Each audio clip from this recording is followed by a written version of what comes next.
funny friends, my funny friends, my funny, funky, funny friends now. My funny friends, my funny friends, my funny, funky, funny friends now. Starring Drew Harrison and Will Abeles. Welcome back. Oh my gosh, long-awaited return of the Academy Award nominated, Grammy-winning podcast, My Funny Friends. Have we been racking up awards and you're just not telling me about it? What's going on here? Yeah, that's where we've been. Oh, okay. I've just been submitting us nonstop, and then just when they call us, I just go, "Oh, Drew's sick." All right. But I'm Will Abeles, and with me, as always, my beautiful, handsome, and soon to have a special out. Yeah, my co-host Drew Harrison. Hello, Drew. It'll be dropped by the time this drops. Excellent. It'll be here. It is just released, so go check it out. Based on a Drew story, you can listen to it everywhere. It's on the YouTubes, so check it out. It's fantastic. Yeah, it's fantastic. And also, more fun news: we are now part of the Project Nerd family of podcasts. So this is our first episode on the Project Nerd podcast network. Yeah. So shout out to Project Nerd for bringing us aboard.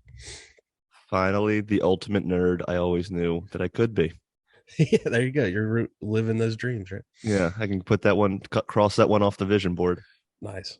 Well, our first episode on their network, we wanted to get a banger of an episode for you. So we got a special guest for you this week. I met this guy in Greenville when I was a baby comic. Like, I didn't even know what showcases were. And this guy was on some of the first showcases. And he's just one of those guys that you're on a show with, and his just natural calm comes over you. You know what I mean? So, like, everyone just feels like, you know what? We're going to have a good show tonight. So he's just someone you want on your lineup. It's Jared Waters, everybody from New York. Jared, how you doing, buddy?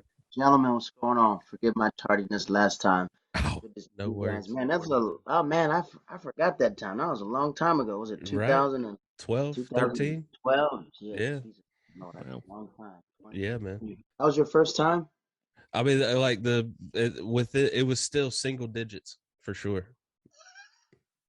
Still, because I met Matt White immediately, and we realized we went to college together and didn't like know each other. Did comedy like me and Matt White. When did you go to East Carolina? 03, 04. Yeah, I came in there 07, 06. Okay, yeah.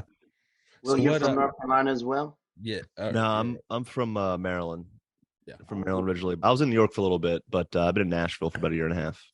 Ooh. Yeah, so that's where Drew and I met. Was here. Yeah, in we're both in Nashville now. Mm-hmm. Wait, both of you guys are? Yeah. You gotta come see us, man. A tall dude named Zach Townsend. Yeah, Zach. Yeah, I've been in some of his sketches with him. Yeah, Zach started out with us in Tampa and stuff like that. Yeah. Oh, okay. So is that where you started? Was Tampa? Well, I started in North Carolina when I was in college, but Zach Townsend, when I moved back home, he was a young comic coming up. He still gets mad and hits his head against the wall and stuff like that. Nah, he's calmed down a little bit. Just a little bit. Funny story, when Zach came to New York, he came to New York to visit, right? And I was like, yeah, hit me up. It's his first time coming. When I say he was a groupie, oh my God, is that David Tell? I was like, Zach, calm down. Oh, look, there's Louis right there. Oh, freak. You know, he's like 7 foot. Yeah. He's like 7 foot. He's like 7 foot. That's it was so cool watching him. Yeah. Watching him, like, I remember him growing in the scene. And then when I meet people from Nashville telling me, like, oh, this funny guy named Zach. I'm like, Zach Townsend? I was like, yeah, man, I remember when he started. Yeah. It was so cool watching the evolution of comics just, like, grow and stuff like that. I remember when he came to New York. And he was just, oh, look. I was like, you're going to see all these comics every day. Look. There you go. Look, that's him. So you started with Roos, too, Kyle Roos. Or maybe Kyle, I think Kyle maybe started before. When I got back to Tampa, Kyle was probably already He Okay. gets working some clubs a little bit. I Okay. think Kyle Nice. started in New Jersey, right? I think he started in New Jersey. I mean that fits. So I when could I see was that. in Tampa, I was with this guy named Cam Bertrand, Okay. America's Got Talent, Rio Paris, Jonas, Presendu, and Okay. then the boys on the other side were like in Orlando. They're like Akeem, Preacher, Justin, Yeah. and You know Sloan? no Sloan. Yeah, Sloan was a Yeah. lot older than us. Sloan was Yeah. older than us, and JB Ball. He was like our Tampa guy. Those are like the Okay. Tampa dudes, Yeah. and then the Orlando dudes are on that side. Nice. Yeah. That's awesome because it's funny how many Florida comics I've met throughout the years. Yeah. Yeah, there's a lot. Well, the older ones don't leave. Like the old heads don't leave, but all the young ones were Seems like the a lot ones of that left. clubs, a lot Well, of and It's I a, clubs to it's a work. lot. A lot of people don't know. You could beat that, especially in Florida. You could literally make maybe $100,000 beating the road. That's crazy. I know a lot of older comics that beat the road. Maybe they may give me like 80,000. That's a lot saying 100,000. Maybe like $80,000. It's Still, not still, it's bad, not bad. No, yeah, Beating the yeah, road, putting a lot of mileage on your car, but just in the state of Florida, that's going up, fantastic. wow. going down, and stuff like that. So you meet a lot of these older guys who beat the road so much, but like us, like the younger comics, we were just like, man, this is no way to live. Yeah, Yeah, And it's not a bad thing if they choose to live right. like that. Some will do corporate gigs, but it's just like I gotta at least try to play in the majors. yeah, For yeah, I sure. yeah. gotta at Of I least hear you. put course. the pads on. I gotta at least go to where all the dogs are and find out like how do I really swing with them. Yeah, I hear you, man. The What's hardest thing is like restarting over. That's the hardest thing, man. I restarted I in hear three you. different comedy scenes. Yeah. This is my second one. I hear you. yes, Uh, yeah. Starting here's yeah. This basically last year and a half just been like restarting in Nashville, and yeah. Because we I and mean, I being a yeah. big head in a smaller scene, you know what I mean? You're like, yeah, and then you come here, you're like, oh, I'm nobody. Yeah, And you realize in the grand scheme of things that like if you chop down a tree in the forest, what does that mean? Nobody heard it but you. Yeah. So a yeah, lot of comics when they come to New York or wherever they're from, they keep telling about this resume. It's like it doesn't matter. yeah, yeah. It That was doesn't the funny matter at thing about all New York unless is it it was doesn't on matter. TV, you did just for laughs, or you did some type of festival where everyone knows who you are. I look at the comedy scene like college football. There's the redshirt freshmen who were highly recruited from these 6A teams or 5A teams where you know what they did because they're on the news. You Yeah. got the JUCO players, people from different towns that are crossing back over and they don't have to start back over because you saw what they do, and the rest of us are walk-ons. People Yeah. from like a 1A school that played double A, played nose tackle and running back, and he was a Gatorade cooler because he's from that small town, Yeah. but he broke every record in his town. But when he gets on that field, like, oh, okay, where's this guy from? I don't know him, but every spot he You're paying gets is attention. earned. Yeah. Yeah, Well, I love that analogy, man. That's yeah. That's a good fantastic. one. So I want to take a slight step back though. What got you starting to do comedy in Greenville in the first place? What were you like, man? Let's do this. No, no, no. So my dad was in the military, so we lived Okay. in Tokyo in the Netherlands, Oh and wow. Okay. like Oh wow. I always wanted to do stand up since I was young, since I was like 13, 12. I remember my dad had these DVDs when DVDs first came out. You remember they used to do the seasons series, and my dad brought these Sanford and Son DVDs, and we watched Sanford and Oh Son yeah. all the time on TV Land. But when he bought the DVDs, we watched them all from season one, and we always laughed together. Then this is when like Netscape Navigator was big. Remember that? And I Yeah. don't know. and Napster was bad. I almost broke my Oh, dad's okay. computer because I downloaded all of Red Fox's albums. Oh wow. Like I was the type of person who, when I watch a TV show, I'm always watching for the credits. And it's like, oh, his name is Red Fox. Okay, Yeah. let's Yeah. see what else he does. And instead of waiting for like the next season to come out every 6 months, I download all his comedy albums. I would just be laughing at his comedy albums. Then after that, I would like research him. He's like, oh, he was in a movie with Eddie Murphy, and I was like, oh, frick, Eddie Murphy's a stand-up comic. Then I download all the Eddie Murphy stuff, and then I was like, boom, oh, Chris Rock from Down to Earth, he's a comic too. And I download everybody's stuff. It's like Huh. there was a thing on Napster where you can click comedy, and it will be like maybe 40 gigs worth of stuff. I almost Oh crashed my wow. parents' computer, and I would download all of them. Yeah. Like, let's I do it. burned Do it CDs all. and stuff like that, and then I would just listen to them. So I was like the kid in middle school that just was I was like quoting people's routines the whole time, Yeah. telling Red Fox jokes, everything else. So then my dad moved us to Japan, there wasn't no comedy there. But when I moved to the Netherlands, there was a guy named, he was like big in the Netherlands. I asked for a spot. He goes, "Have you ever done stand up before?" I was like, "Nah, I mean, no, but I'm trying to start." And he goes, "We only want American comedians." I was like, "I'm American." They're like, "Yeah, but you live here, so you don't know about comedy." So Like, what do I I fit did the was, criteria? yeah, so what I did was like when I got all these scholarships to go to school, and you would have to give speeches. So I would just incorporate stand up in all my speeches. So I'd be like roasting everybody else, and I was just writing all these sets. And then when I went to apply for East Carolina, went there, and I was hosting like step shows and stuff like that, or going to like Okay. events and just hosting them and like doing funny stuff. And then some guy was like, "There's like a comedy group on campus." I was like, "Oh, freak!" And like I know, I went to this girl. She goes, you want to go to a comedy show?" Because I knew there was like improv, but I didn't know there was stand up. So I went to the show, and it was Whitey and a couple other dudes doing stand up. And I was watching the show, and like Whitey was trying to break me, and I'm like, "Man, I'm a comic as well, you know." Yeah. When it was, I met him earlier where he was just figuring things out a little bit, like on Yeah. campus. I think it was recently he like uh his mother got sick, and he Yeah. started like It was a he was tough like time. building stuff. He was a what was it? He was a state the guy who, like the people build stages. He was doing that. Yeah. He's Like like behind the really good scene. architect. A lot of Yeah. people don't know that. Like he can build a house, he can do everything else. So we're like the theater department, and so I joined the group Seriously Clowning, Yeah. and it was just like we're doing like maybe like one show every 2 months and stuff like that. Okay. But Yeah. like I came into Seriously Clowning because I did like all the step shows, so I knew a lot of people. So we were packing these shows out. I was making up stuff. I was false advertising, saying we had comic strips, ET, everything else, and that's how we started getting people. I tell people we're giving away PlayStation 3s and stuff like that. Wait, And that ever catch up with you? no, if you're having a good show, nobody cares. No Yeah. one They're asked like, though. No ah, one we're was like, here. "Wait, where's that? Where's that No, PS3?" no one. I mean, they're broke college kids. They're going somewhere for free, and the shows are like from like 7 to like 9. Is this So I knew Yeah. attention? like a lot of. Yeah, so Yeah. it was just, I guess when I was in North Carolina, I thought that we were doing comedy until I got around real comedy. I realized it Yep. wasn't, we're just getting really good stage presence, but we weren't really grinding like we thought we were.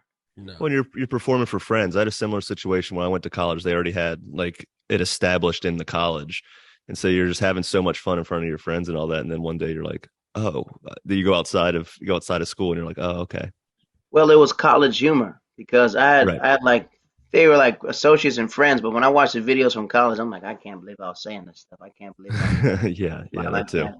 And you're only talking about hooking up with girls because everyone's Yep, in that college setting. And I yep. remember we went to like UNC Chapel Hill where we met all these other comedians from different campuses. And I was like, oh man, they're very witty, everything else. And they like, in the Raleigh comics had like, I was like, Yeah. oh, these are like, they're around comics all day. Yeah, Yeah. And it's just like, I love Whitey, but it's just like, we don't know what's going on right now. Yeah. yeah, As comics, we're like meeting like road comics because Whitey had this room in Greenville where he would host every Thursday night. So it'd be a lot of road comics coming in, and they were jaded from the business. It's so hmm jaded. So it's just like they were like funny, but they didn't care about this crappy room in Greenville right now. I was like, oh, I'm not talking about comedy. Oh, how do you do that? And they got kind of like annoyed, like, okay. I remember there was one guy he kept ending his set by putting a G string on and stuff like that. And I remember like me and Dwayne Murphy was like, just tell the wrestling jokes, tell the wrestling jokes. He went through wrestling bits. So I guess in college, that whole Greenville area just got me very developed in stage time and being comfortable on stage and just how to like network and stuff like that a little yeah, bit. yeah, Yeah. But when I moved to Florida, that's when this he owns a club now. His name is BT. He pulled me to the side and goes, "You're funny, but that college stuff doesn't work here." yeah, yeah. He goes, "These are adults. These people have jobs. They have mortgages and stuff like that. You can't talk about hooking up with girls and saying what I forgot what I said. Period, juicy. He's like, you don't curse, but you're saying like words that should not be said." And he like had to sit me down, but you need structure. Yeah. And that's when he was the one that really helped me tell me like, all right, you need to host this mic, show me how to host. He showed me how to like he pretty much showed me how to like understand like adult humor. hmm Okay. And that's Okay. when I started doing just tons of research on just Chris Rock. Okay. Chris Rock. And yeah, that was it. So like the college, it was fun. I'm not gonna lie, it was Yeah. fun. Like Carolina was like super fun. And look back at those jokes now. I'm like, okay, now I can spin and I can do everything else. Yeah. But it was just like people who've never played football before creating a Super Bowl. Yeah. Yeah. And we Yeah, thought it yeah. was a Super Bowl too, And we man. thought it was a Super Bowl. It was just I like, man, we're remember. freaking killing out here. Yeah, man. Yeah. It With was just a big party every Thursday. what Halloween was like, and people don't believe me. Saw I someone tell get people shot on Halloween. it was a massive rave. I seen this white dude steal a bus before. I saw him take the whole bus.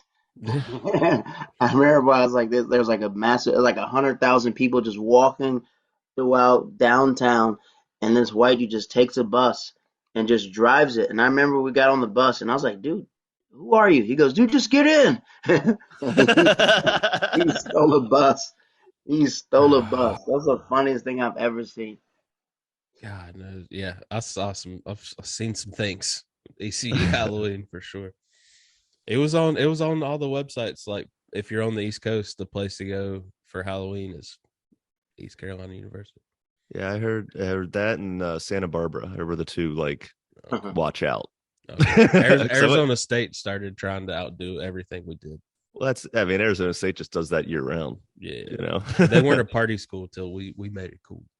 Okay, all right. So you get down to Tampa, and what was that?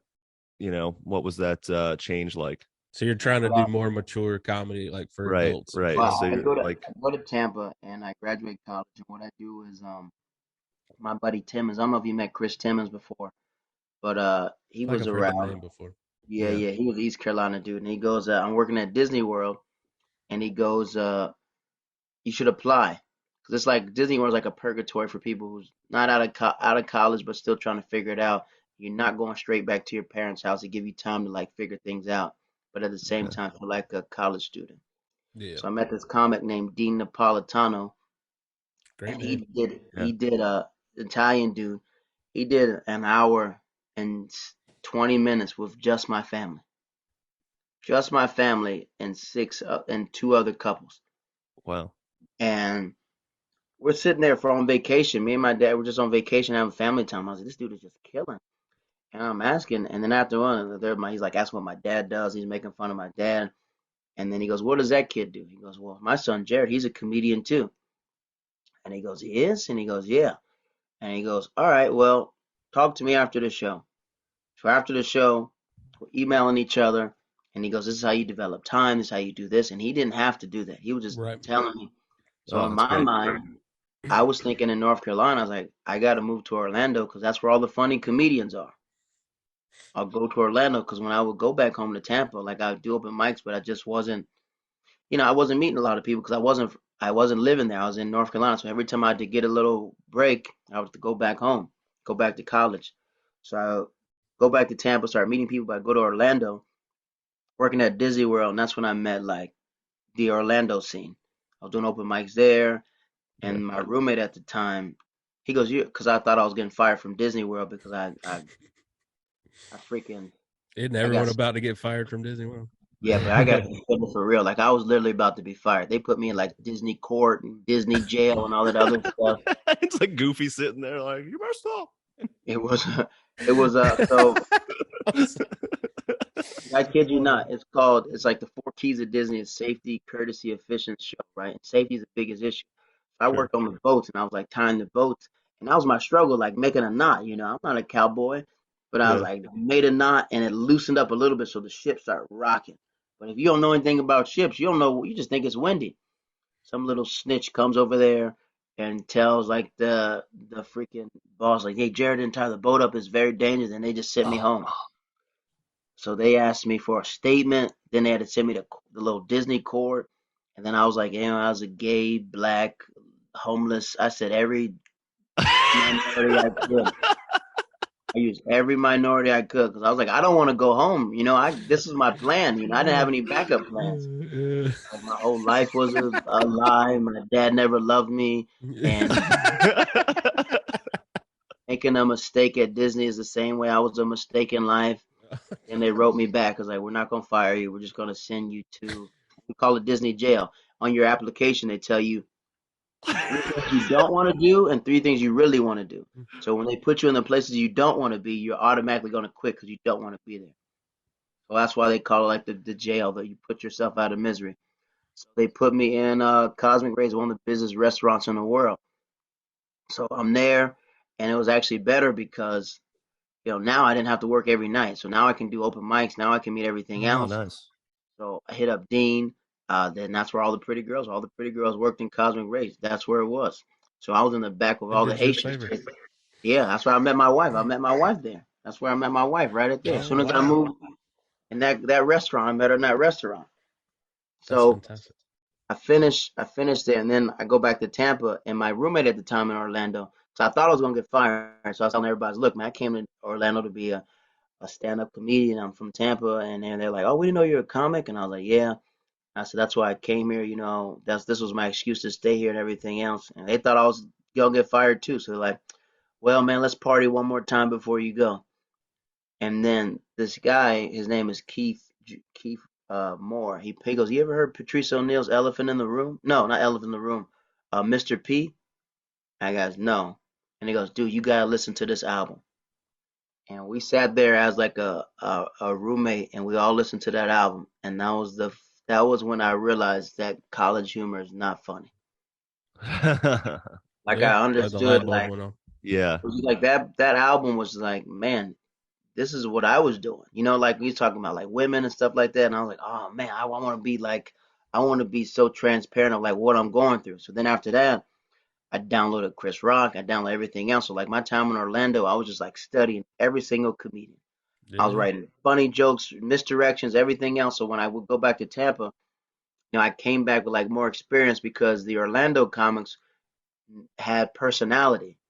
Mhm. They are the ones that bounce around. They're funny. They can do crowd work. They're witty. Everything else. But Tampa is more about writing. Everybody is just straight Mhm. writers, misdirections, and it's just they don't do crowd work at all. We're not crowd work type of people. So I I went fit back in with there. that. They're straight. It's a bloodbath. Like in Tampa, it's a bloodbath. It's just like no one acknowledges that no one's the best because everybody wants to be the best. But Yeah. it's like Orlando's more like a community. They understand. Our OG is Ken Miller. Ken Miller's an OG, and Tampa's like, yo, why is this OG taking up stage time? What's going on? So it was Yeah, like that. And then when we all started, then when I started getting there, it all started to form. Like everyone started to become like a family. Because a okay. lot of comics in like when I was there in Tampa, some of them do stand up anymore, Mhm. right? But like as I'm coming up, I realized that they still don't want to do stand up. Does that make sense? Yeah. Yeah. So it's just like I'm looking like, JB Ball, he was like the one who got Just for Laughs. He was the one that got on TV, Kevin Hart show. He was one like breaking down walls for everybody, showing everybody what's possible. But there's a lot of comics who were just like just hogging up space. Yeah. I'm just like, man, why are you taking a hosting weekend and you haven't been on stage in 6 months? You Yep. Yeah. know, Yep. why are Yep. you want to feature and you're doing, and it was like that anger of just that hunger of me, Cam, on my class of just coming up. So what we do is we beat the road, we open up for each other, and then I got into Side Splitters Comedy Club, and the owner at the time was Bobby Jewell, and he would just tell us like life lessons. Like he was like a really tough man, but at the end of his tenure, he got very soft, and he started looking at us like his nephews and stuff like that. So he'd be like 3 o'clock in the morning.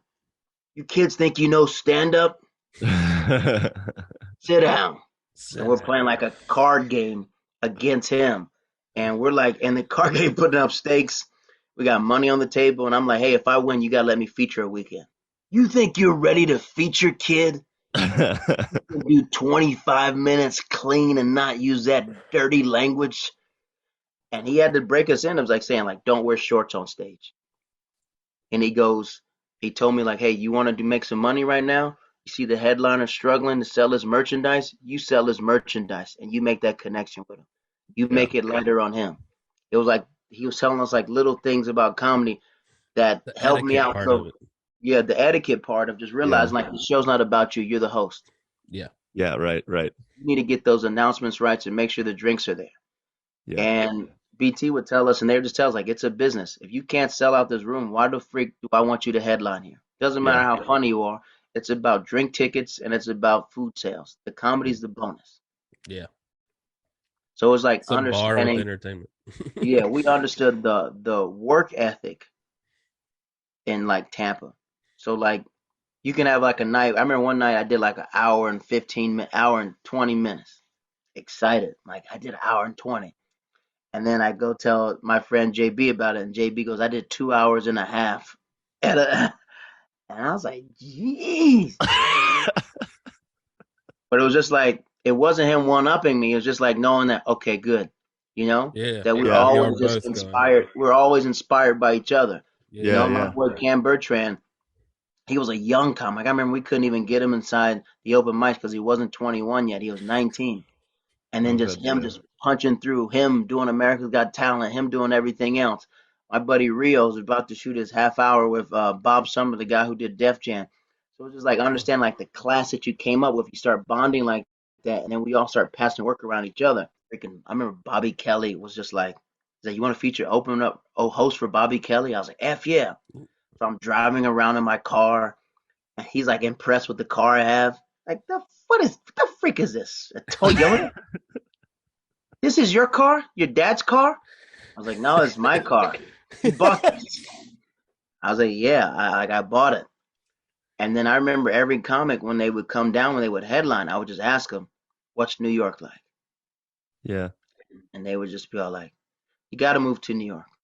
Yep. New York is the place to go. Yeah. Move to New York. So the first time I hosted for Bobby, I was listening to podcasts. I heard he liked cigars, so I just brought him like cigars. Oh man, And he you're on goes, top of it. You're on it's top just of it. Yeah. I'm a comedy nerd, so I'm just always like Mm-hmm. listening to be all like, let me find a way to break the ice. You know, when you listen to so much comedy, even the stories that they tell you, you've already heard them before. Does that make sense? You Yeah. You've feel heard like them you were on Yeah. the Yeah. there. Yeah. podcast already, but it's still cool letting them hear retell the stories. Yeah. In I person. give him Yeah. these cigars, and he goes, "The frick? Why are you giving me cigars? What? Are you gonna smoke them with me?" I was like, "No, but I heard you like cigars, so here's some cigars from like downtown." He goes, "All right." So then he calls me like, "Hey, let's go to the movies." And I'm like, "Oh F," you know. I was like, "This is for Bobby Kelly taking me to the movies." Yeah. So like we hung out, and he's like telling me about when he moved to New York that he was dating this girl, and he left everything to go to New York to make it. And he's like telling me like, I was telling him about my girl at the time. He goes, "You gotta freaking move, and when you move, trust me, if it's the one, it'll work it out." So he was telling me about New York, and then I met Jim Norton. I opened up for Jim Norton, Cool. and then he was telling me just like, go to New York, but I don't know what to tell you because I don't know what it's like. I don't know what it's like to start out in New York again. I'm too far. I don't know where Yeah. open mics are. I don't know anything else. Right. Right. Right. So I knew, and one time the club owner, he told me one time, he goes, "Listen, kid, you're funny, but we're promoting. If anything happens, we're going to give it to our guys that've been here the longest." And he goes, "You got to wait your turn." And I said, I'm not trying to wait anymore. I saw the glass ceiling. Does that make sense? Yeah, Yeah. yeah. Yeah. Like I saw the glass ceiling. I saw that because I went to New York when I was 19 with my friend in East Carolina, and he's from New York, so I went there for Thanksgiving. This guy named John Laster goes, Hmm. "Oh, he's a comic. We'll put him up for 5 minutes." And when I go there, I get laughs, I get a little laughs, but everybody else was way better than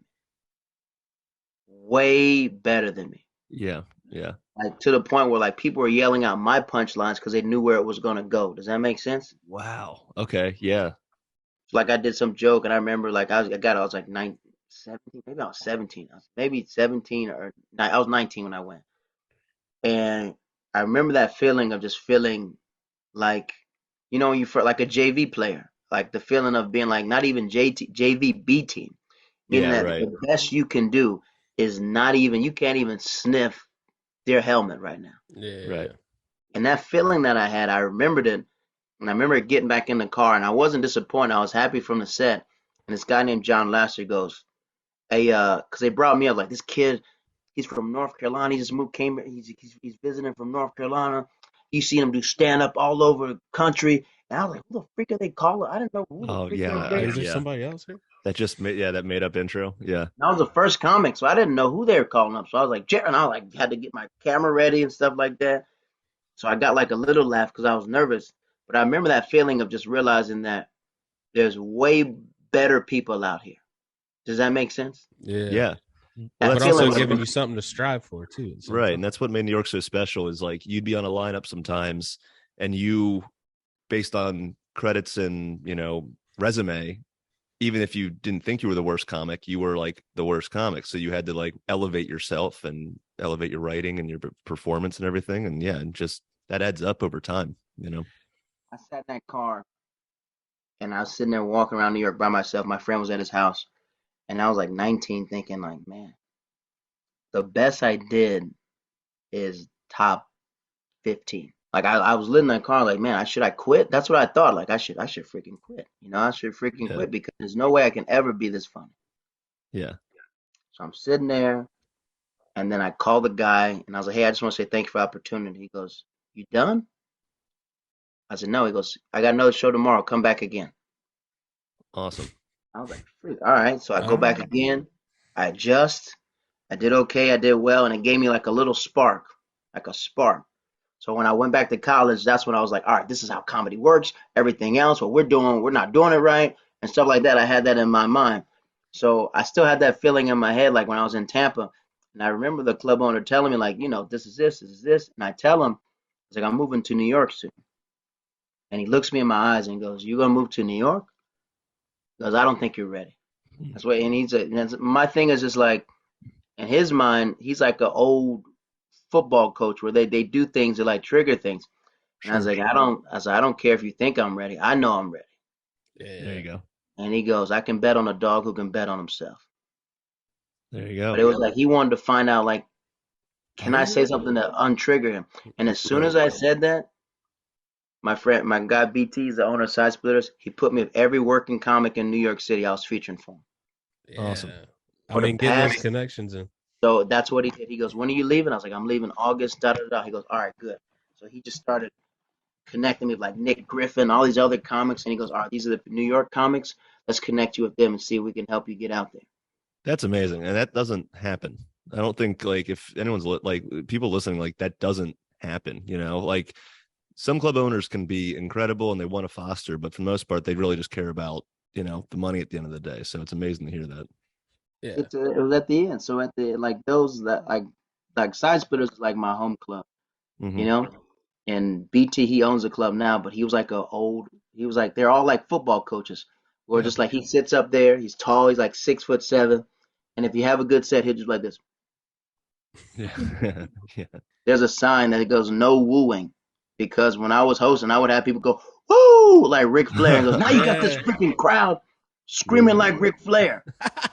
But it was that tough love of just like one like that tough feeling. And then I remember like JB, I remember him getting Just for Laughs from Tampa. And I remember we went to, because I was like, we're going to go to New York. So me and my buddy Campbell, let's go to New York together. And at the time, we didn't know, we knew the headliners that came to Side Splitters, but it was a Right. good thing for me to see them in New York because I realized they were not as big as what they thought they were. Yeah. Because It in is New York, fun going on that regular first New people getting York trip. spots. Yeah, it's just like I was like, oh, look, there goes the dude that headline. And it's like, what? They're And I signing remember up for a mic. I called Bobby Kelly, and he goes, the freak, you're in New York? I was like, yeah, I'm in New York. He goes, where are you getting up? I was like, I just did Dangerfields. How the freak did you get Dangerfields? Yeah. And me and Cam, what happened was we didn't know we were doing a bringer show. We just met these girls. Oh, What happened was this girl, this lesbian comic that we knew, she was dating all these hot chicks. And next year, you know what? I saw her post on Instagram. I was like, oh, she lives in New York. And I was like, all right, watch this, Cam. So I was like, hey, oh my God, we miss you so much. We didn't know what happened with you and Amanda. We just want to know that we're here and we support you. And and she goes, oh my God, that's so sweet of you. And I was like, yeah. I was like, wait, where do you live? She goes, I live in New York. I was like, oh my God, me and Cam are coming to New York. I was like, what? Shut up. And she just moved to New York. She goes, oh my God, I would love to see some Florida people in New York. I was like, yeah, but we don't know where to stay. She goes, come stay at my house. I was like, all right, Cam, we got a place to stay. We got a place to stay. We got an apartment. She goes, I got a blow up mattress. I was like, good. So we're like, well, just not tell her ex-girlfriend Amanda because she's gonna be in her feelings about it. So we're just like, she's like, where y'all staying in New York? I said, we don't know. We're gonna stay in like a hostel or something like Yeah. that. So we got a place to stay for free in New York City, right? And it was like, dang, we could have paid like we're looking at $700 like What year was hotel. this? When did you This move is to New York? 20. This is 2015 where I Okay. visited. I moved Okay. 2016. Okay. Okay. Gotcha. Gotcha. 2015, we You go moved and there. visit, and this is when JB is auditioning to do Just for Laughs. We go to the creek in the cave. We're meeting Yeah. all these comics, and then he looks at us and he's just like, "Dang, you guys are here!" And he's just like, it was like refreshing for him to be all like, "Yeah, we're here. We're out here meeting comics. We're hanging out." And I was like, "Oh, there goes Damon Lemon. You just opened up for him." And Damon Lemon's like, "Cam, come here, Cam. Come on, I'm at the cellar." And then we're like, we go to the cellar. Oh, freak, look, look. So we're like, just how Zach Townsend was. We were just like that. Like, oh, look at that. So I'm looking. I was like, all right. So I'm hitting open mics. And I was like, okay, this is a sign. I got to move here. I'm going to move. So I'm looking around. We're doing open mics. We're meeting people. And we go to Dangerfields. And the girls that we're staying with goes, hey, I just met a guy in Times Square. And I told him you're a comic. And he said you can do the show. That. That was a lie. That was a lie. He gave her tickets just to get her to the show. You know that they're like tickets. They're like this guy selling tickets in Times Square, so they don't care what you say as long as you come to the show. They get a percentage of the show. Yeah. Right. So we're like, how they got us spots, and they're not even comedians. So like being Florida people, we get there like 2 hours early. It's like, hey man, we just want to know when time the show is. And the guy who's like the bouncer goes, "The frick are you doing here?" His name is Quinn Higgs. "What are y'all doing?" I said, "We're on the show tonight. We just want to know what time you want us here." He goes, "You're not on the show tonight. I didn't see you on the lineup." I said, "Yeah, well, Julian told us on the show." He said, "Julian don't run nothing here." I said, "Well, he said we're on the show." He goes, "This ain't how comedy works, kid. You just don't get come wherever you from and think you can just get up on stage time. You know how hard it is to get stage time here?" And I was like, all right, well, we're gonna come back. He goes, you can come back, but y'all not getting on stage time. So we go back, and there's nobody in the room, nobody. And I go, hey, we got 7 people that we're bringing to the show. So if you let us in due time, we can bring our 7 people. So we're like, you gonna negotiate stage time with me? Oh, freak is your problem. So he goes, only one of you guys can get on stage, and if one of you guys are funny, the other one can get on. Ooh.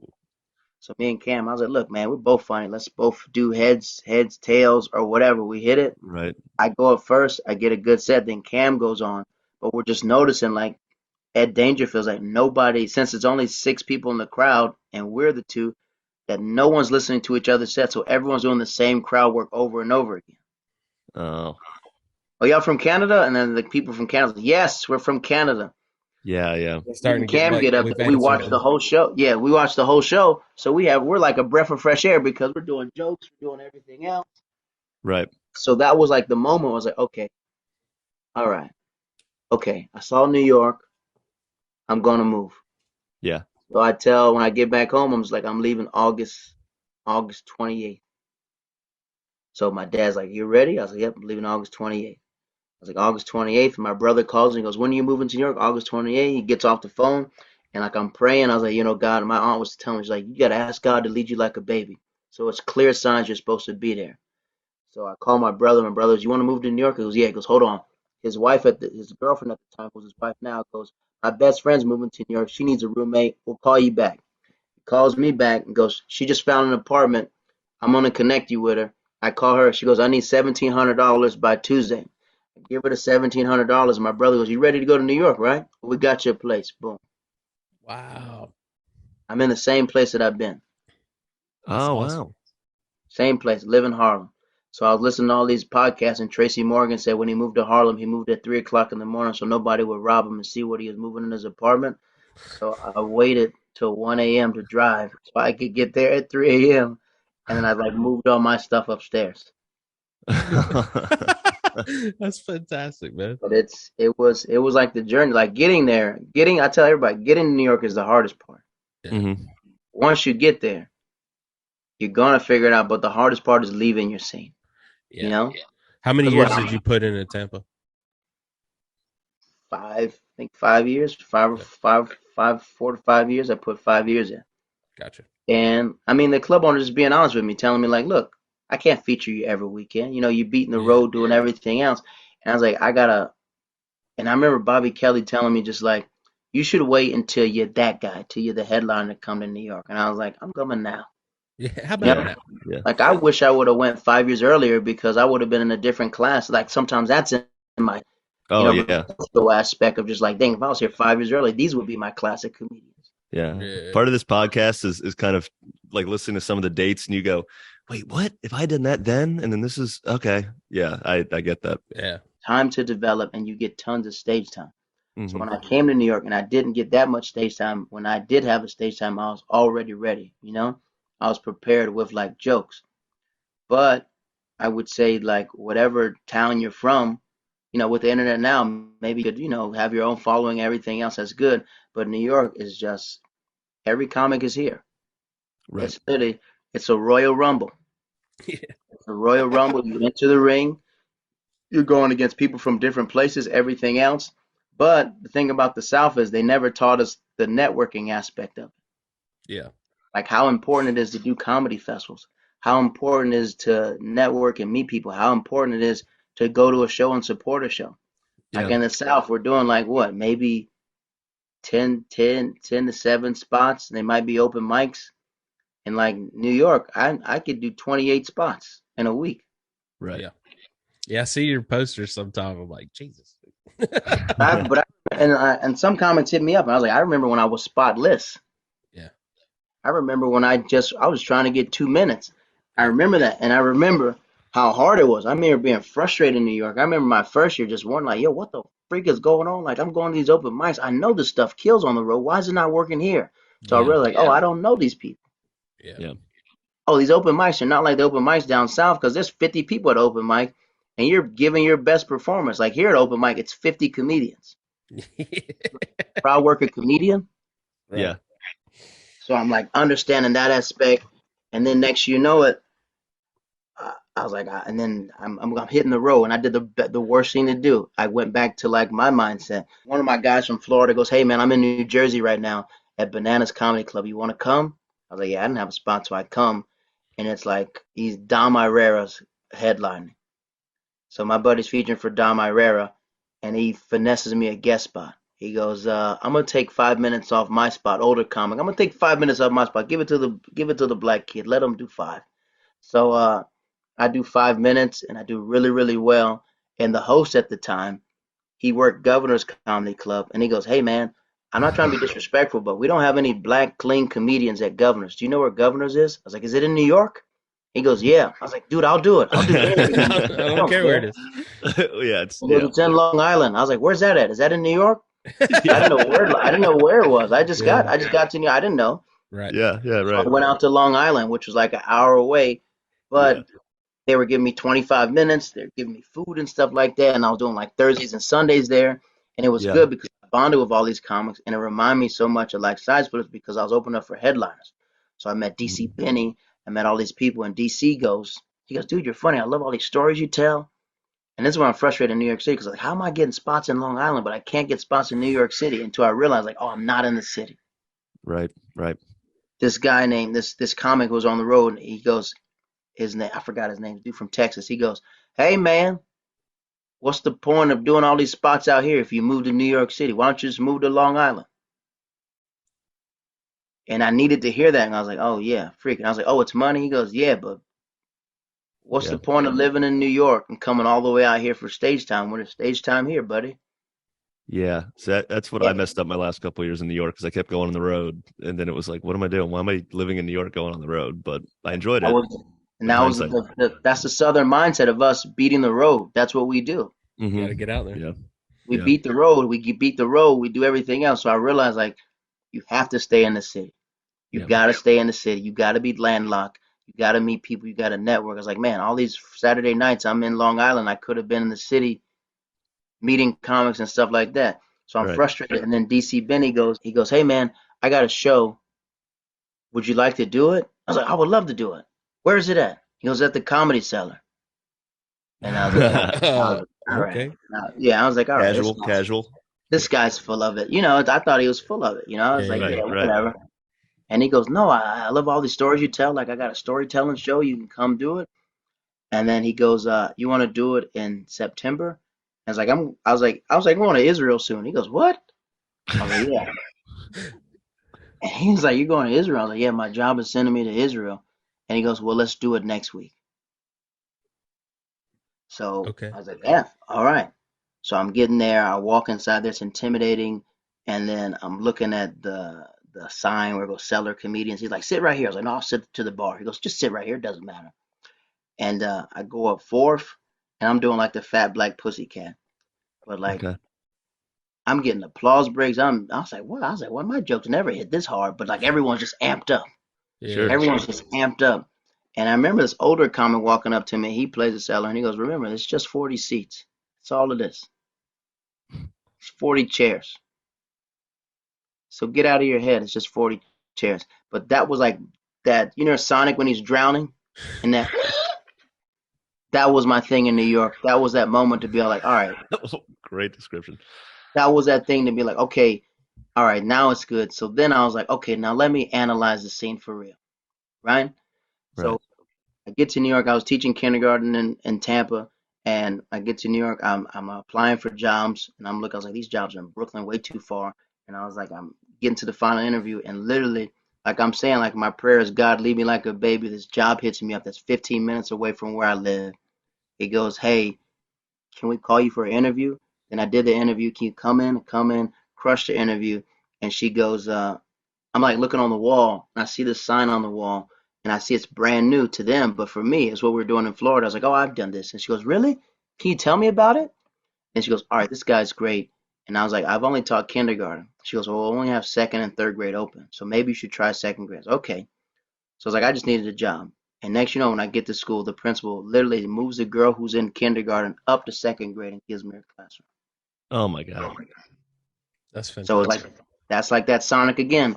That breath of just like, all right, you're supposed to be here. You're supposed to be in this water. Yep. Yeah. And then so I'm doing it. So when I go to Israel, I'm just sitting there like relaxing, chilling. I'm doing stand up in Israel until I realize like, all right, how do I look at this scene for real? Who are the players? Who are the shakers? Everything else. And I realize it's all classism. All these Yep. group of comics, they grew up with each other, everything else. I was like, I got to develop my class, and I need to get more people from the South to come up here because it's strength in numbers. Right.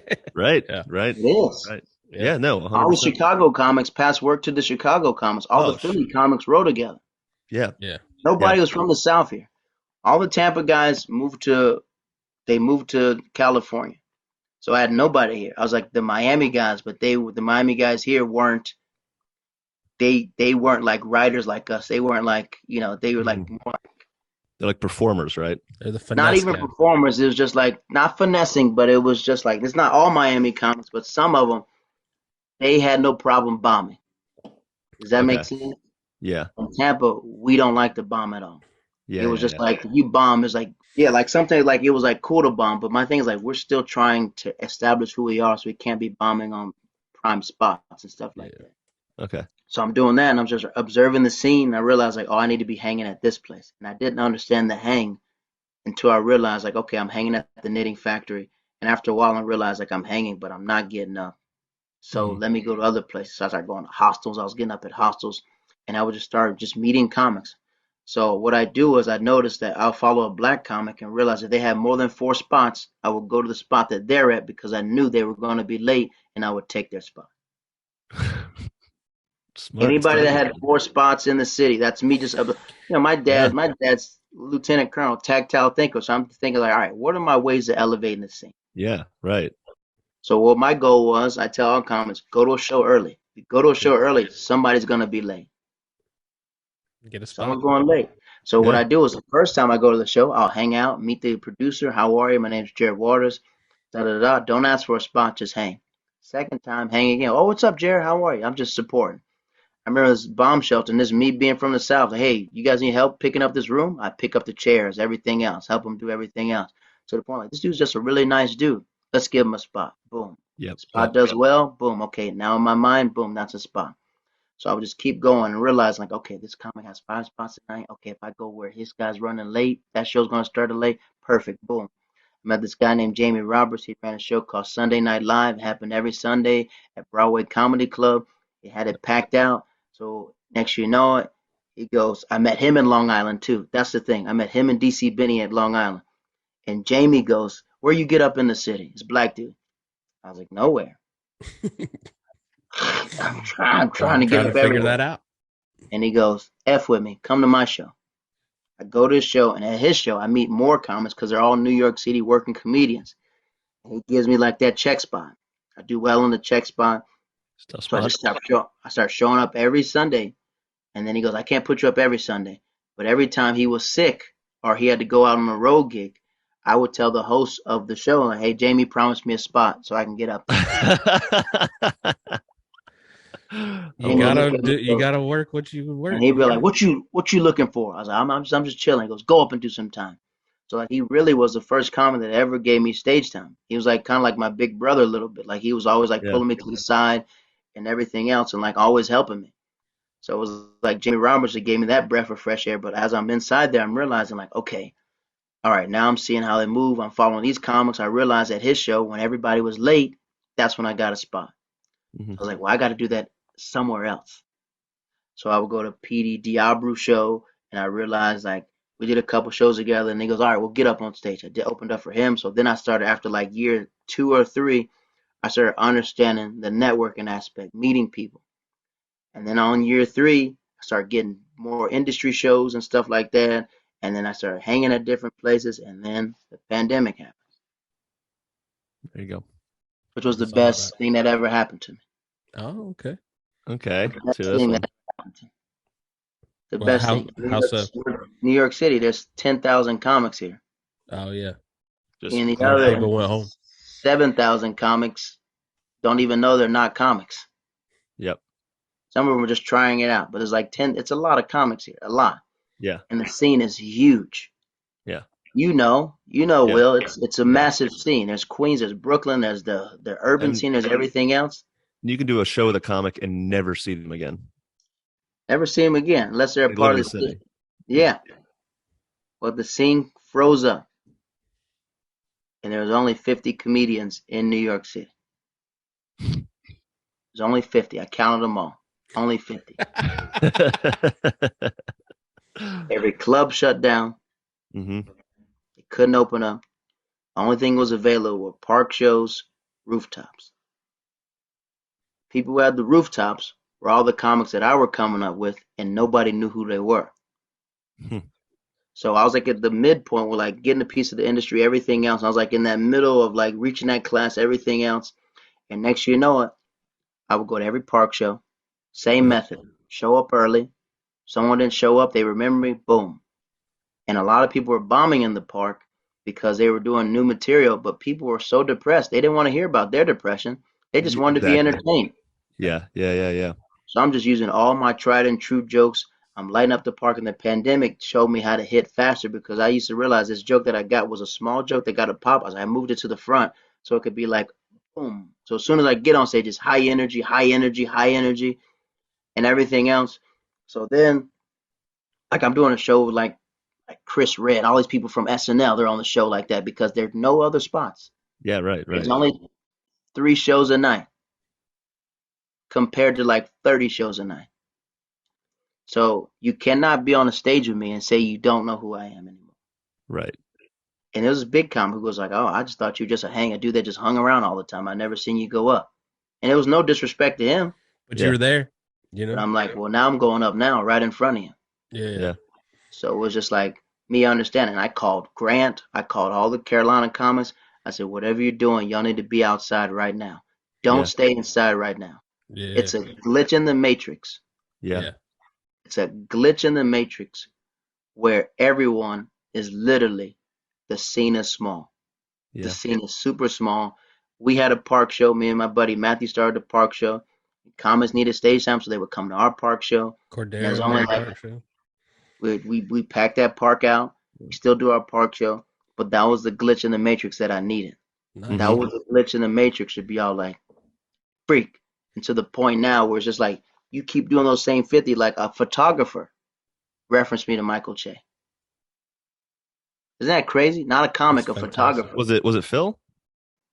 No, it wasn't Okay. Phil. It was Okay. Matt, big brolic dude, Matt. Okay. That's Matt, awesome, a man. photographer. Michael Chase Yeah. doing these. He's doing these like Caroline's opening back up again, and he's like doing his run in his hour, and he's Yeah. asking who's a young comedian that's killing out here right now that I don't know about. And of course, comics are going to reference themselves. They're not going to look out for anybody else. Yeah. Yeah. Yeah. A Me. photographer goes, this guy named Jared Waters. They That's call him King. amazing. It's fantastic, dude. So I'm sitting there. I'm like, what? The photographer goes, yeah, I brought your name up. I was like, what? You did, the photographer? He goes, yeah, I'm his close friend, one of his friends. And next you know it, the producer hits me up. You open it up for Michael Che. Awesome. Like, okay. We met him I'm in like, Atlanta, and he was a fantastic. Yeah, it was so nice. cool, most down to earth dude. Yeah. But that was that. Boom. Yep. Like for your peers, that was something. Yeah, Mhm. For 'cause your now your peers name's on that. in my class, for everyone else, they're like, okay, boom. And to the Yeah. people looking around, like, oh, Jared's always out every night. Yeah, I teach kindergarten. Yeah, I'm up for 6 o'clock in the morning and then getting off at 4 and taking a rest and everything else. But my thing is like, what's the point of moving to New York for if you're not gonna go balls to the wall? Yeah, Yeah.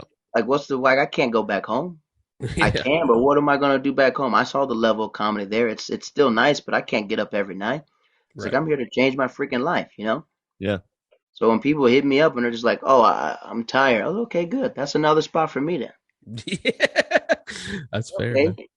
So then, this is how things work too. So in the pandemic, a lot of the club guys, I was a club guy a little bit, not as much, but I was a club guy a little bit. But the guys who heavily relied on the club didn't know where to go because they Right. were in the clubs a lot. So I was like, "You got to come back. Welcome to the swamp. Welcome to my world, boys. Welcome to the swamp."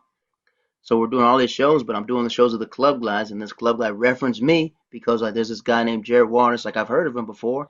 Let's get him in an audition. Did an audition, boom. Now I got like what 5 clubs underneath my belt.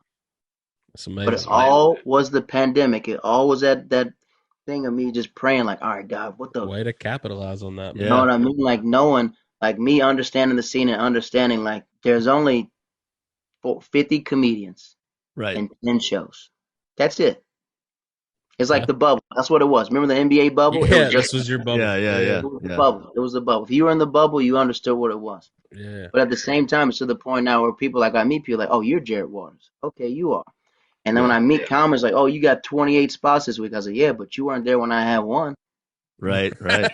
right. Right. You don't know how hard it was when I had one, but when I wasn't doing one, I was still hitting open mics. I was still doing everything else.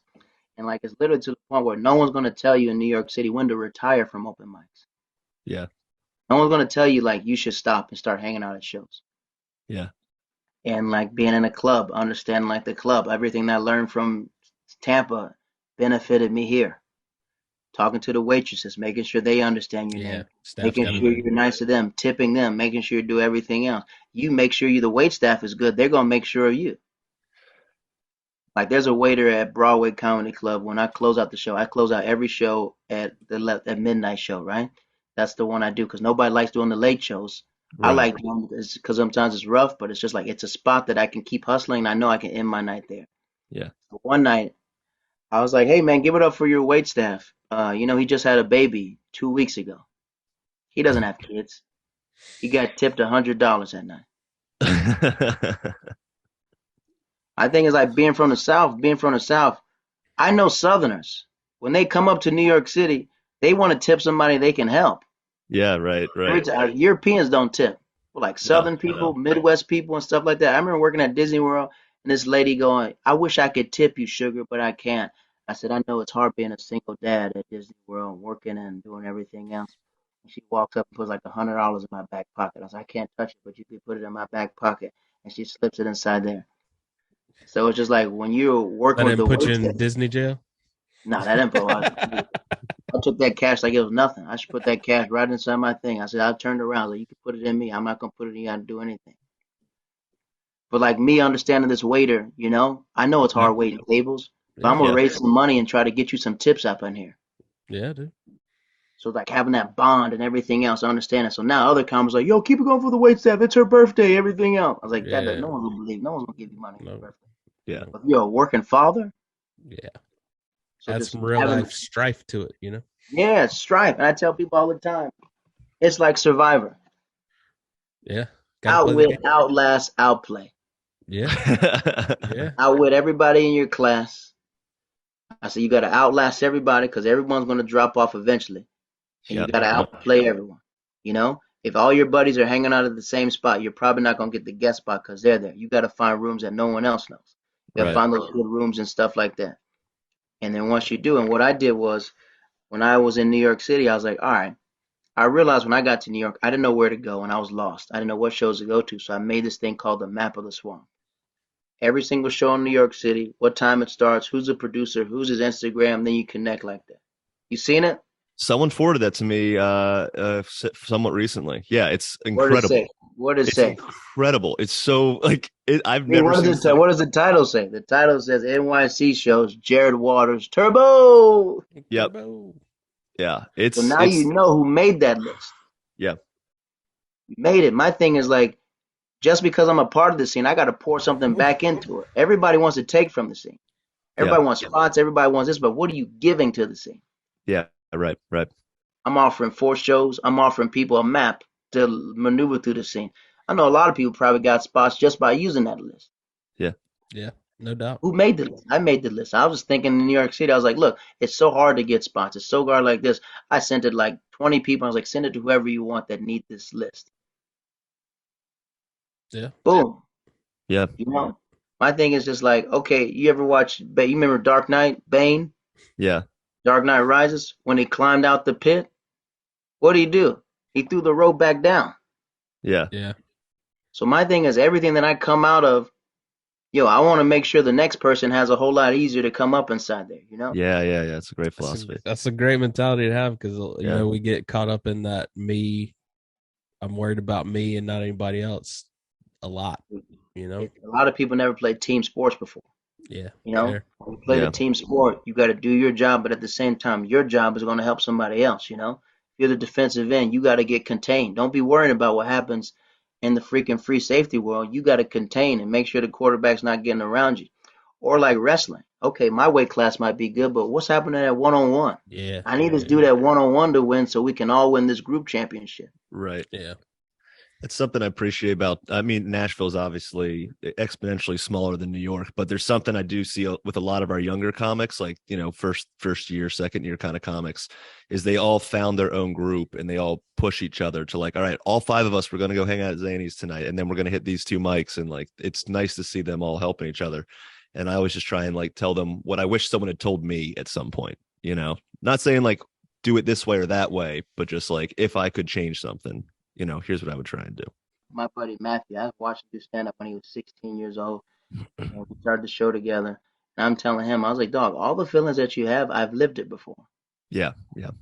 I'm not trying to be your big homie. I'm not trying to tell you what not to do, but I'm telling you, if you can avoid the mistakes I made, trust me, you'll be a way better comic.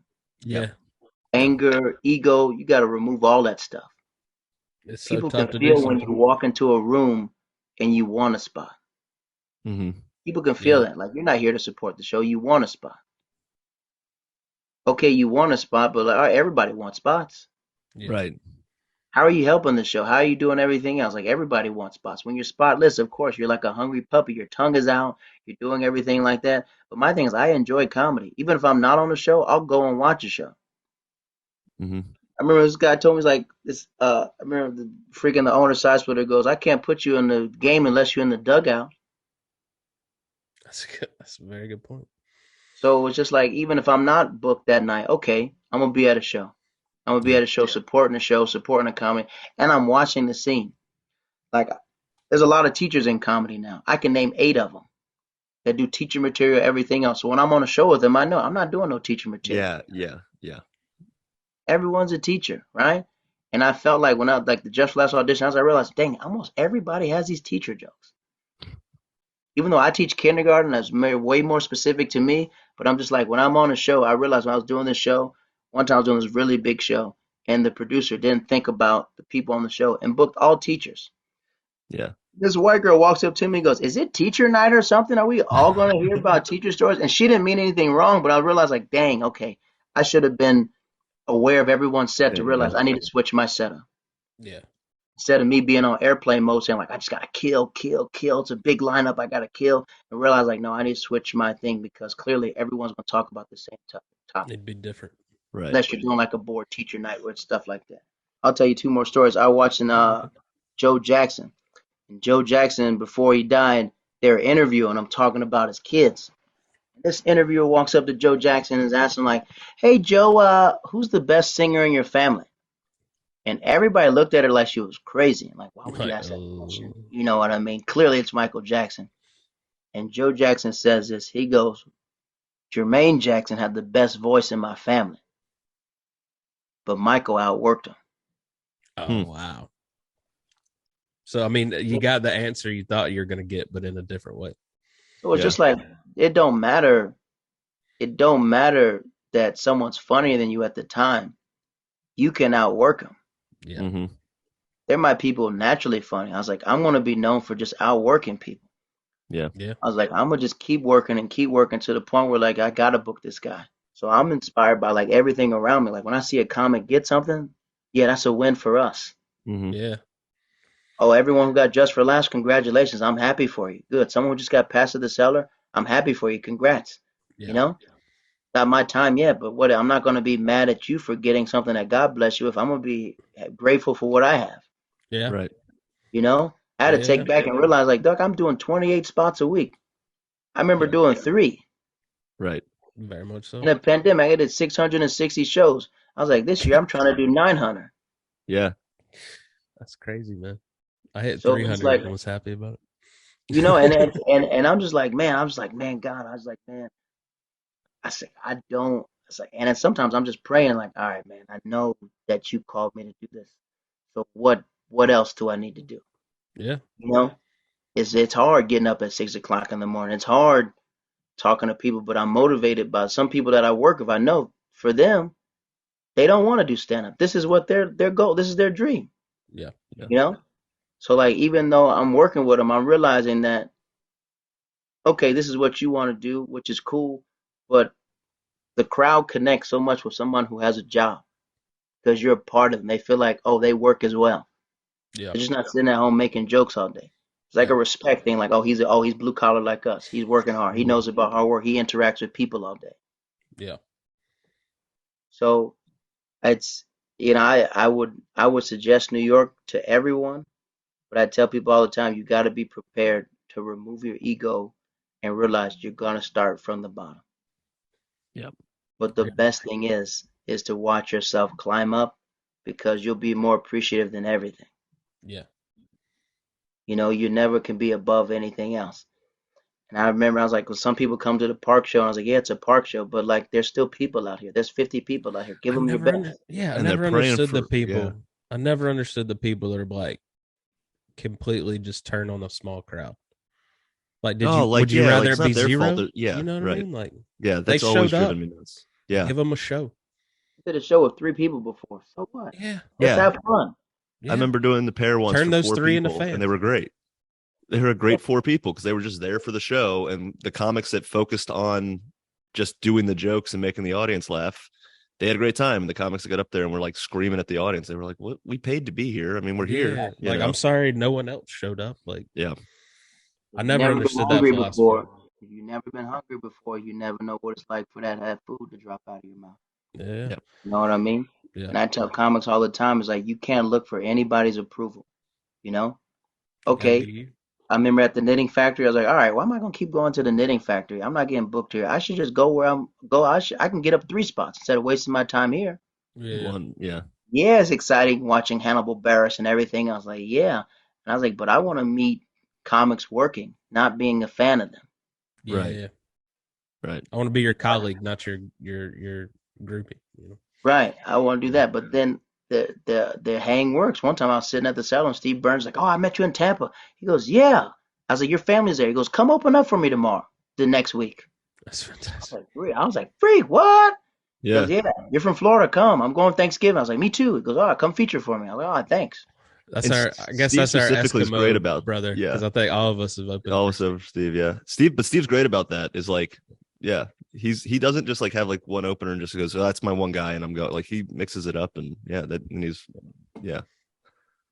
He goes, that's yeah. awesome. And he gives me his phone number. I thought he's lying. I was 15. He goes, yeah, I just emailed the club owner. You're good to go. See you in Florida. I was like, what? That's wild. Okay, cool, That's man. great. Yeah. Jared, I know this sounds cheesy, but I really actually needed to hear this today because I've been in a weird mental space, and like the old shows we used to do together, you have picked me up by my bootstraps as well. Like just having that mentality about you, about just make it work, be positive and make it work. Dog, man, it's iron sharpens iron, man. We're all here to lift each other up, you know. I think Yeah, sometimes in comedy we keep thinking that we're alone. Like, no, we got to reach out to it's a each other, you team know. sport. Yeah, I yeah. freaking this guy named Kareem Green. He's the head. He's the. You ever met Kareem Green, Will, before? I don't think so. No. You ever watch that show Flatbush Misdemeanors? Oh yeah. He's the dad in that show. Oh, okay. Kareem Green, known as an urban legend, right? Beat rooms up, everything else. And it's just him. And he told me this. He goes, everybody might not be funny now, but somebody's going to be funny later. Yeah. So shouldn't be mean to people because they might be funny later, and that funny person might have a show. That funny person might be a director. He might be funny in writing. He might be a funny producer, and they remember you for being nice to him. Just be nice. You know, he's done comedy way longer than everybody on the show. Imagine these comics that wrote a character for him, and now he's on billboards all over New York City. Yeah, right. That's fantastic.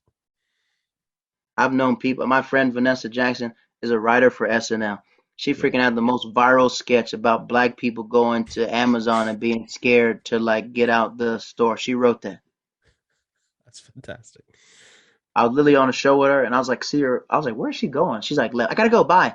And I was like, what? Where? I was like, you just left out the show. What happened? And then she goes, I got SNL. I'm like, what?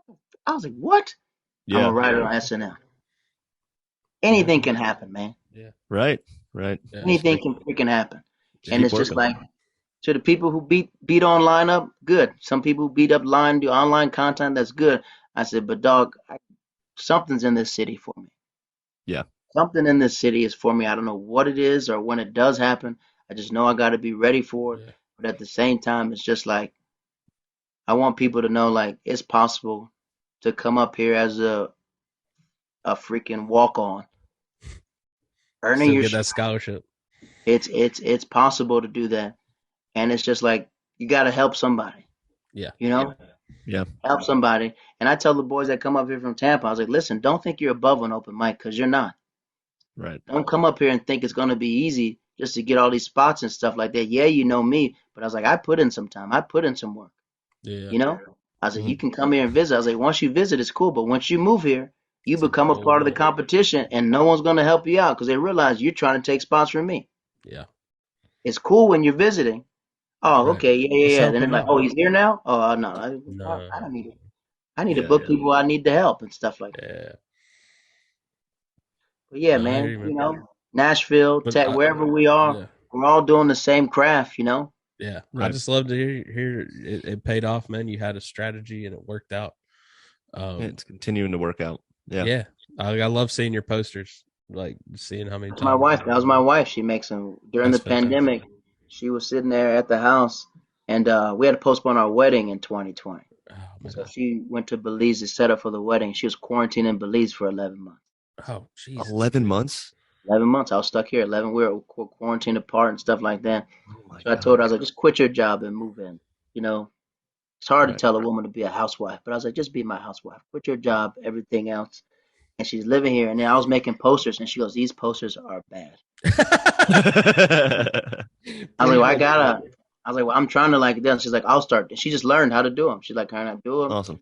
And then as she goes to the park show, she's all like, you know what this park show needs? Tamales and popcorn and stuff like that. It'll have an attraction if we have like type of food. She like bakes cookies, everything else. And she did all that stuff. It was just her like being a part, like understanding, like, yo, it's turbo time. Like, come on, That's like you're a part of this, fantastic, you know? Yeah. And when Yeah, we're man. hanging and stuff like that, I'm like, yo, I need you. I forgot where. When we had at the Dave Chappelle party, I said, listen, Dave Chappelle looks over here and gets your attention. You better bring me over here. So she's there, look, I think you looked at me. I was like, oh, let me slide over there. Hey. I forgot some big like freaking. I remember Sam J was talking to my wife about something. I was like, yeah, slide. Hey, try to get me on that HBO show if she asks. You. I was like, yo, you gotta have a team about you, we're man. a team. Like we're a 'Cause my team wife and does stuff the like same stuff. Like my wife is huge on that. You know, it's got to the point now where she's a bigger, like when we go to shows, it's like, oh hey Drew, where's Laura? It's like, yeah, we know you're here. Where's your wife? That's who we want to talk those to. big hangs and stuff like that. We're sitting there talking. I was like, hey, Dave Chappelle's having a party. You want to go? Yeah. I remember my friend, his name is Reggie Edwards, and he got yelled at by Buster Rhymes, and that was the funniest thing I've ever seen before. He's a rapper and a comedian, and he's trying to give his music to the DJ, and the DJ goes all like, yeah, yeah, yeah, yeah, yeah, yeah, yeah, yeah, yeah. Yeah. He walks up to Buster Rhymes. He goes, man, he's from St. Louis, man. I'm trying to get him to play my music, but he won't, man. I'm trying to get my song played. And the Busta Rhymes goes, what you telling me for? Tell the DJ. Tell me that's a DJ to you? I said, dude, you just got yelled at by Busta Rhymes. You just got yelled at by terrifying. Buster Rhymes. Yeah, because he's a big dude too, though. He's huge, man. Scary. I thought he was he's scary. big. No. That big belly, everything. I was like, what you telling me for? Tell the DJ. Sorry. So sorry, Mr. Rhymes. I'm so sorry. Dude, it's those nights where sometimes it's just like I remember me and DC Benny, he had me a gig in we were on Long Island in like the Hamptons, some rich gig. And I'm telling him, I was like, hey man, Eddie Murphy's here. He's doing SNL tonight. He goes, why do you keep saying that? I was like, I'm about to go meet Eddie Murphy. And he goes, what? How are you gonna do that? I was like, I don't know, but I'm gonna do it. This is me just saying it. I just kept saying putting it into the world. I was like, dude, I promise I'll meet Eddie Murphy. So the next thing you know, I'm texting Reggie, everyone else. I was like, yo, let me know if you hear about an SNL party. And next, there was an SNL party. I was like, what? So we're going. I was like, tell us where the location is. And there's big bouncers everywhere. We don't know how we're going to get in. And then this dude Napoleon goes, hey, Kelly's here. Kelly knows one of the bouncers. Yeah, Napoleon Emile. Yeah, I love that.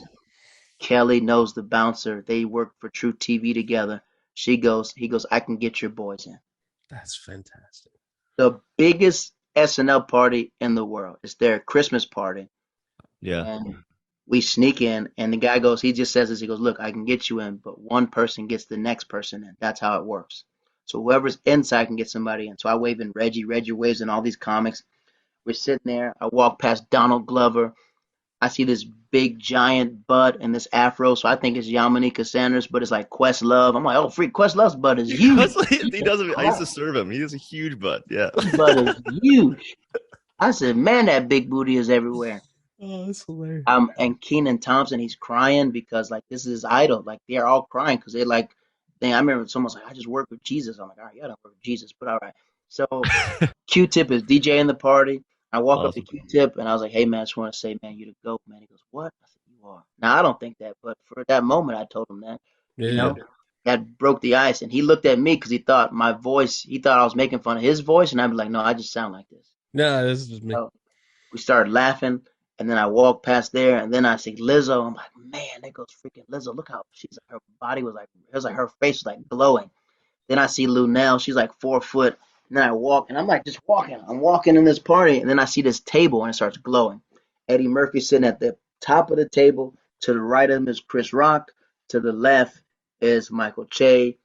There's Tracy Morgan, and there is and Dave Chappelle. They're all sitting at this table, and Eddie's telling stories, and everyone looks like kids. Like, what else, Eddie? Eddie, what else? And I'm like looking like, what are they saying? What the freak is going on? So then I see Chris Rock get up, and I'm just following. Now Chris Rock is my favorite comedian, so I'm following Chris by like 5 feet away, not too close, so he doesn't know. So every time he stops, I'm like hiding in my corner and stuff like that. And then these girls are like, "Can I get a picture?" He goes, "I'm not stopping, so take the picture." And I was like, "If Chris Rock is leaving, where's he going to? They must be going somewhere else." So I'm going in the middle of the room, and then I see Eddie stands up, and the whole room stops. He walks through this place. There's only one way to get up. So like the second, it's like the Soho Playhouse. So like there's a downstairs ballroom, but you have to walk upstairs to exit.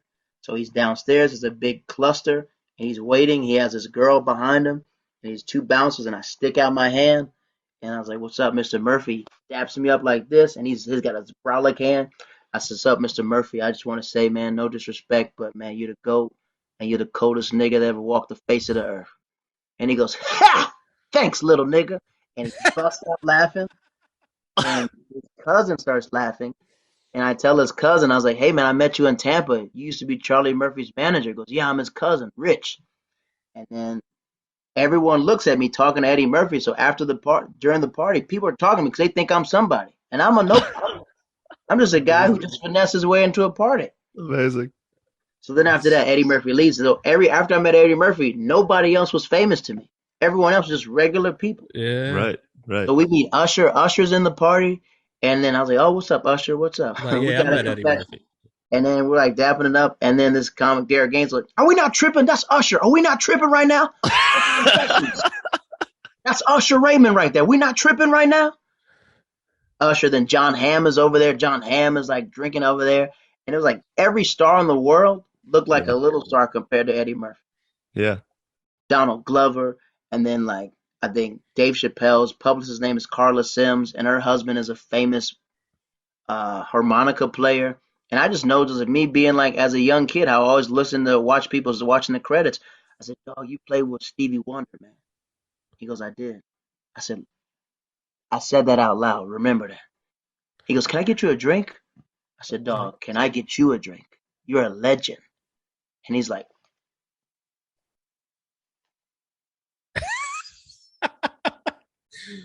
I just know that celebrities love praise. Yeah. I learned it at Feed, Disney feed World. the ego. Yeah. Yeah. I learned that at Disney World. They said when you meet somebody, when they're giving them private guests, like praise them, don't ask them too many questions. And I was just doing that. And next you know it, they're like buying me all this stuff. And I met DJ D Nice. He has this giant hat on, right? I Yeah. told him, I was, look, my grandma's 98. She asked me to get her Instagram just to listen to you during the pandemic. He's like, he grabs me. He introduced me to this girl. She's like the main actress on the Power Show. And he goes, "Can I tell you what this guy just said? His grandmother's 98 and he had to get Instagram just to watch me during the pandemic." I said, "Listen, man, you kept us alive during the pandemic. Your music did that." I said, "I don't want to hold up your time. I just want to tell you how great you are." He goes, "No, no, no, no, no, no." I said, "No, no, no, no. It's your night. I gotta go." Dude, whenever I'm about to meet a celebrity from here on out, I'm calling you and be like, all right, what should I What say? do I say? Yeah. Praise them. That's the thing. They like praise. They don't like finesse people freaking out on them. Yeah. I met this one actor in Wilmington, and I knew him from just the most obscure movie. And it just blurted out. I was like, I loved you, Little Big League. Who was The first baseman on Little Big League. I can't even, his name was Lou in the movie. Oh, you've told me this story. You've told me Yeah. this story. And he turns around and he's like, that's where you know me from? I was like, that was one of my favorite movies, man. He's like, all right, dude. He's just like, Sometimes when you get caught off guard, you get caught off guard. Like Drew Yeah. Barrymore walked up and grabbed my shoulders and said you had a good set. I didn't know who she was. I thought some old woman was talking to me. I didn't know who it was Yeah. until This she is just so kept white, saying, like, I really enjoyed your comedy. And I was like, thank you so okay, much. well, Here, bring let me me. on your show. How about that? I was opening the door for her to leave because she kept looking for the door. But no one told me anything. I just walked in and grinned. It just happened like 2 months ago. And they're like, hey Jared, go up next. I was like, okay, what's wrong? Just go up next. I was like, okay, so I go up next. And this lady, she goes, I really enjoyed your set. That was very funny. Oh my gosh, I thank you. And I was like, yeah, some lady, I was trying to open the door for her. She just kept telling me, and then they go, do you know who that lady was? I was like, no, that's Drew Barrymore. I was like, oh, let me back. So I run outside, and then she's just waiting outside. And I was like, oh, freak, Drew. I said, forgetful Lucy. And then she starts laughing. And she's like, oh, thank you so much. But I think she wanted me to ask her for a picture, but I didn't want to be a groupie. And then when I go down the block, all the seller comments are groupieing out and taking pictures and everything else. I was like, dang, I should have asked. I should have asked. Ah. Ray Lewis, I fanned out for Ray Lewis. Oh, yeah. Yeah, I'd probably say that for I met Ray Lewis in the pandemic. He came to a show at Fancy Car Lounge, and he's a Florida dude, and he laughed at all my Florida jokes. And then at the end, he walks up to me and goes, I enjoyed your set. Boom. How big are his hands? His Got to be fist was massive. I got the video. His fist is 2 times the size of my Good fist. God, man. And he He's a goes, massive human being. I said, no disrespect, man, but hey, man, can I get a picture? He goes, yeah, come on, get a picture. He goes, I got to put on my mask, though. He goes, I got to put on my mask because I work for these companies. I said, I don't care. Put that mask on. Yeah. Puts it in, and he goes, thank you for the laugh tonight. There you And go. I was like, I don't care what nobody says. Nobody's going to call him a killer to his face because God no. that's a big man. And literally, it was like I could be a groupie for like those people, but I can't be a groupie for comedians because those, you know what I mean? Like I made Chris Rock laugh one time. Can't I tell made me Louis nothing. C.K. laugh and Chris Rock laugh. I made Louis C.K. laugh 2 months ago. I seen him walking, so I ran around the corner to make it seem like we accidentally bumped into each other. And I'm on the phone like this. Yeah, man, my spot got canceled. I said, oh, freak, Louis. He goes, yeah. I said, you a real nigga, Louis. Remember that. You a real nigga, all right? And Louis goes, yeah, oh, freak, girl. I guess I am. He's just like, he just starts I getting, guess I am. he was just like, he was like, he bust out like he had coffee in his mouth. I was like, you a real nigga, Louis. Remember that. I just knew I had to throw something crazy at him, and he spits it out and just laughs. That's And then I think hilarious. Chris Rock walking is before the Will Smith stuff happened. And I know I listen to all these interviews. It's my favorite comic about he talks about top five, how he made that movie. So Chris Rock is walking, and I said, "Hey, Hammy, what's up? It's Hammy time, Hammy." I said, "Hey, Hammy, top five, Hammy," and he turns around and goes, "Hammy," and then I was like, "At least I got him to laugh." Yeah. Yeah. You've caught him off guard. That's great. He's like, Hammy, and I was like, I remember him talking about top five, and I remember when I was in college, Chris Rock was older. He's still old, but he didn't know how to use Facebook, so he would respond back to regular people. He responded to me back in college when I wrote him a message, and he just wrote me back. Yeah. And Ralphie then May I did wrote that for me back in the day. I would never have thought to just do that. Yeah. And beats. Yeah, there's definitely a time to do it. I this college comic. Her name was Khalees Hawkins. That's one of my favorite comics when I was younger. Oh, Khalees is I great. I remember we became friends on Facebook when I was in college, and I looked at her friends list like, oh, that's Chris Rock. And I start writing. I was just writing I just wrote Chris Rock. And Chris Rock, I wrote him about top five, and he goes, "Yeah, thank you for the movie, everything else." He goes, "Can you spread the word?" I was like, "Thank you." Then I sent him all my clips, and I was like, "What an idiot!" I sent What him an all my idiot. Yeah. Yeah. sent him all my college clips. Like, what a young comedian to do. Why would I send Yeah. Chris Rock my bit Yeah. and tell him You didn't know. You got to hear Buster Rhymes yelling at you in the back, like, what are you telling me for? you telling me for? Be funny. Oh, man. Jared, I could talk to you the rest of the day, dude. Thank you so much. Like, great Yeah, this was stories. great.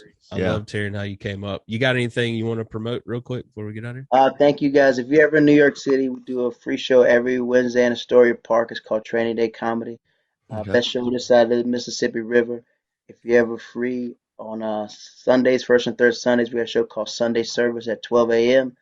and a Oh, show nice. called Comedy Night Live every Thursday. Okay. And if you're a love podcast, I have a podcast called One Man, One Tree, and a Hill. It's a podcast about being alone for your own thoughts, and we're not alone for our thoughts. We review One Tree Hill episodes from a thug's perspective. That's what we do. Are you for real? Because I'm a huge One Tree Hill fan. That's for Oh sure. yeah, we're like on season one. Yeah, Oh, dude. Love it. You got a new fan for sure. shout out to One Tree Hill. Shout out to my boy Yeah. Nate and Lucas. You know what I mean? Yeah, man. Little rivalries. You know, Turned into such good brothers. sometimes you need that. All right, Eddie. Where can they find you on social media and all that good stuff? Everything is Mr. Waters, Mr. Waters. If you see a black dude on the horse, that's me. Okay. All right. I love it, man. Oh, Jared, thank you so much, dude. I've Thank you loved guys every for having minute me, of this, man. Appreciate this podcast, man. You guys are in New York, let me know, man. I Will, definitely got to come see absolutely. you, man. Give God, Zach my love too, man. I will. Shout out Will. to Probably Zach see being him a later groupie. tonight. Yeah. Yeah. On that ground.